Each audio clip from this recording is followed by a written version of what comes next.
যে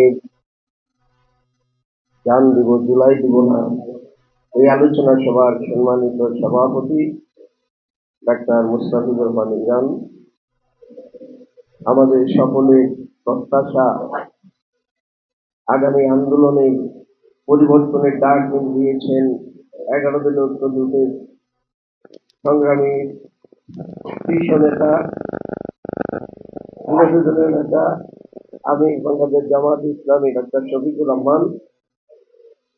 আমার ছাত্র জীবন থেকে যার স্পর্শে আমি ছাত্র রাজনীতি করেছি, বীর মুক্তিযোদ্ধা এবং বাংলাদেশের ইতিহাসের অন্যতম সাক্ষী ডক্টর কর্নেল অলি আহমেদ বীর বিক্রম সহ 11 দল এবং লেবার পার্টির নেতৃবর্গ, উপস্থিত সাংবাদিক ভাইয়েরা এবং সর্বস্তরের শ্রোতা, আমরা আলোচনা শুনছি এবং এই আলোচনা এখানে যারা উপস্থিত প্রত্যেকেই হয়তো বা আমার চেয়ে আরো ভালো করতে পারবেন। আমরা এই জুলাই কেন হয়েছিল আর কেন এখন এই জুলাইয়ের জন্য আমরা কথা বলছি, বিভিন্ন সমাবেশ করছি, আন্দোলন করছি, সেমিনার করছি, এখানে আসলে মূল রহস্যটা আমি মনে করি দু একটা বিষয় যদি উল্লেখ করি, আমরা আসলে কোথায় যাচ্ছি, কোন অবস্থায় আছি, তাহলে বোঝা পরিষ্কার হবে। আমরা খুব অল্প দিন আগেই ইংল্যান্ডের নতুন প্রধানমন্ত্রী হয়েছেন অ্যান্ডি বার্নহাম। উনি প্রথম বক্তৃতা দিয়েছেন আই হ্যাভ এ প্ল্যান, এবং উনি আই হ্যাভ এ প্ল্যানের একটা ছোট্ট ব্যাখ্যাও দিয়েছেন। বিদ্যমান সামাজিক যে সমস্যাগুলো আছে, বিশেষ করে মানুষের জীবনযাত্রা, মানুষের চলাফেরার স্বাধীনতা, আবাসন সমস্যা এবং নাগরিকদের স্বাভাবিক জীবন যাপনের জন্য যে বিষয়গুলো উল্লেখযোগ্য সেগুলো উনি বলেছেন। পাশাপাশি উনি বলেছেন আগামী 10 বছরে আমার সেই প্ল্যানটা ধাপে ধাপে আমি প্রকাশ করব এবং এই ইংল্যান্ডের মানুষের জন্য সেটা বাস্তবায়ন করব। আমরাও কিন্তু এমন একটা স্লোগান শুনেছিলাম প্রায় 2 বছর আগে, আই হ্যাভ এ প্ল্যান।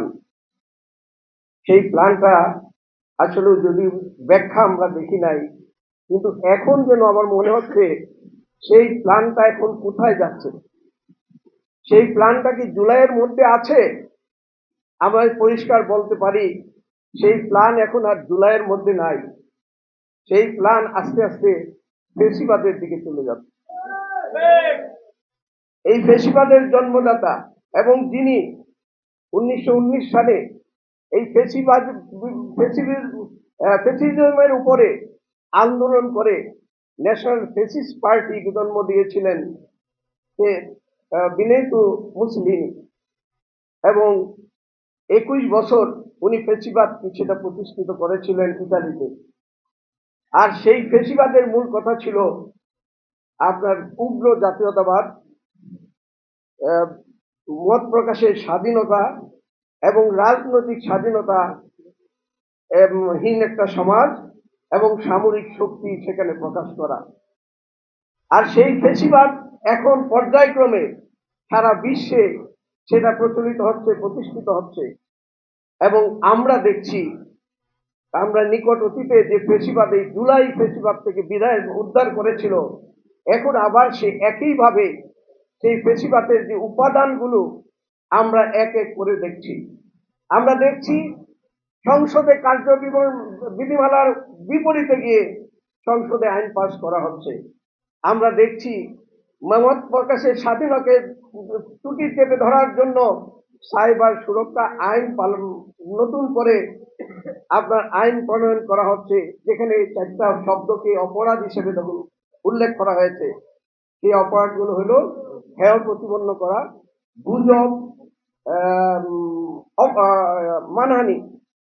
এই বিষয়গুলো যখন সাইবার প্রতিরক্ষায় অপরাধ হিসাবে আসবে, তখন এই সেই 18 সনের যে ডিজিটাল নিরাপত্তা আইন ছিল, তার চেয়ে আরো কঠিন ভাবে আপনি আমার ত্রুটি ধরা হবে, যেটা ফেসিবাদের একটা মূলনীতি। আজকে বিরোধী মতকে তারা কোনোভাবেই গ্রহণ করতে পারছে না। সেই বিরোধী মতকে তারা রাস্তায় বৃষ্টিতে পানিতে বসে তাদেরকে নির্যাতন করছে। আজকে চোখ উপড়ে ফেলা হচ্ছে। আজকে রাজনৈতিক ভাবে আর সাধারণ মানুষ যে প্রত্যাশা নিয়ে জুলাই করেছিল, সেই জুলাই বাস্তবায়নের জন্য যেখানে মানুষ বারবার হাজারি করছে, আসুন আপনি যেভাবে ভুল পথে আমাদের নিয়ে যাচ্ছেন, সেই ভুল পথে কখনো ডেস্টিনেশন খুঁজে আপনি পাবেন না বলার পরেও আমাদের বর্তমান সরকার আমাদেরকে সেই ভুল পথেই নিয়ে যাচ্ছে। সংস্কার তারা বুঝে না, তারা সংশোধন করে অতীতের মতো যে সংশোধন আমাদের রাষ্ট্রের জন্য জাতির জন্য কোনো কল্যাণ বয়ে আনে নাই, একই পন্থায় তারা আগাচ্ছে। তাদের মূল উদ্দেশ্য হলো আবার ফ্যাসিবাদ কায়েম করা, এদেশ থেকে বিরোধী মতকে বিরোধী দলকে নিশ্চিহ্ন করা, একদলীয় শাসন প্রতিষ্ঠা করা, এক ব্যক্তির মত প্রতিষ্ঠা করা এবং মানুষের আকাঙ্ক্ষাকে তুচ্ছ মনে করে নিজের মতে সামনে এগিয়ে যাওয়া। তা আমার মনে হয় সরকার ভুল করছে। আজকে যেখানে পক্রম বলার পরে একটা বৃহত্তর দেশ আন্দোলনের চূড়ান্ত পর্যায়ে চলে গিয়েছে, কয়েকদিন আগেও ফার্মের মুরগি বলার পরে যদি আজকে বিরোধী দল দেশপ্রেমিক না হতো, সেই আন্দোলনের মাধ্যমেই এই সরকারের বীজ নামানোর একটা সুযোগ এসেছিল।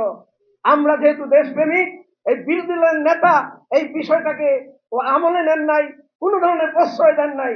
যদি বিরোধী দল থেকে সেই প্রশ্রয় দেওয়া হতো, এই ফার্মের মুরগি এই সরকারকে উচ্ছেদ করার জন্য যথেষ্ট ছিল।